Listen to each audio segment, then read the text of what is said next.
अगर इसके मुख में आपका दूध चला जाएगा तो क्या माँ जी आपको यकीन नहीं होगा यह आपका पुत्र है?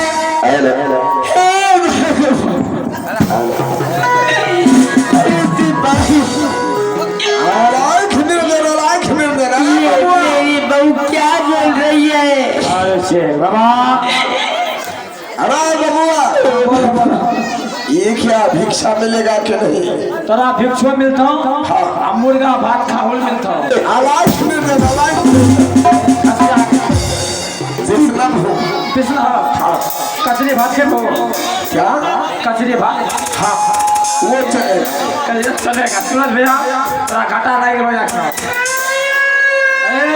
जाइए तो कचरी थोको अरे सिपाही क्या बोलती है रे?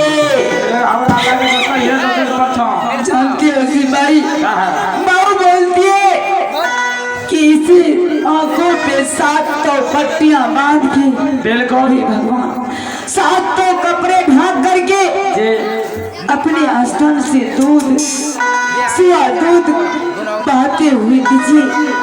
अगर इसे मुख पर नहीं जाएगा तो आपका बेटा नहीं, अगर इसे मुख पर जाएगा तो आपका बेटा होगा। ये आप बिल्कुल बोल रहे हैं सही दादी माँ क्या करो मंत्री? अरे बबुआ रही भूख लगे उसे उधर ले जाओ। किसको? उसे हाँ वो छोड़िया हाँ फुला क्या महारानी जी इसको मत छुइए ऐसा बोला है पूरे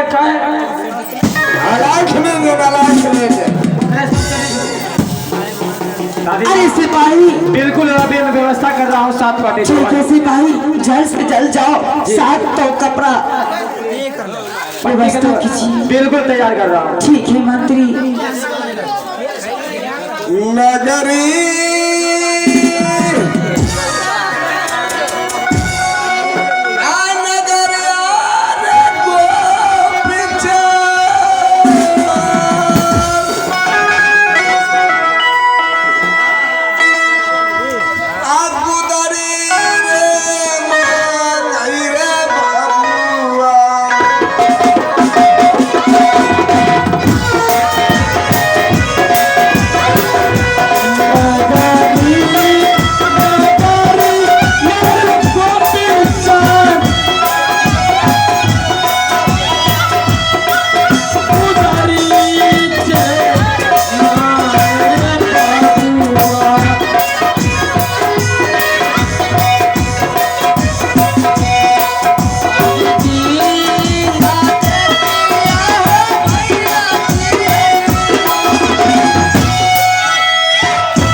दूध अगर बह जाएगी तो मैं समझ लूंगी मेरा बेटा है। कि भगवान कब है